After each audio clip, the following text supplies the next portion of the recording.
മുതലാളി, സോറി സഖാവേ, ഞാനകത്തായി. അയ്യപ്പന്റെ സ്വർണം കട്ടെന്ന് അവർക്ക് മനസ്സിലായി. നാട്ടുകാര് മണ്ടന്മാര് ഇതൊക്കെ മറക്കും. നീ സമാധാനപ്പെടും. മുതലാളിയെ ഞാൻ മറക്കത്തില്ല. എന്നെ ദേവസ്വം കമ്മീഷണറാക്കിയതും ബോർഡ് പ്രസിഡന്റാക്കിയതും മുതലാളിയാണ്. മുതലാളിക്ക് വേണ്ടി ഞാൻ ശബരിമലയിൽ സ്ത്രീകളെ വരെ കയറ്റി. വാസുക്കുട്ട, ഇപ്പൊ ഞാന് ഒരു സ്വർണ്ണക്കടത്തിൽ നിന്ന് കഷ്ടിച്ച് രക്ഷപ്പെട്ടേ ഉള്ളൂ. ഇതിൽ എന്റെ പേര് വരരുത്. ചത്താലും ഞാൻ പറയൂല. ഞാൻ അടിമക്കമ്മിയല്ലേ. എനിക്ക് പറയുന്നത് കേൾക്കാനല്ലേ അറിയൂ. എനിക്ക് വിഷമമുണ്ട് വാസു.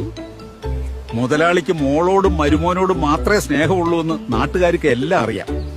എന്തിനാ മുതലക്കണ്ണീര് മുതലാളി? നീ പേടിക്കണ്ട, നിന്നെ പുറത്തു കൊണ്ടുവരികയും ചെയ്യും.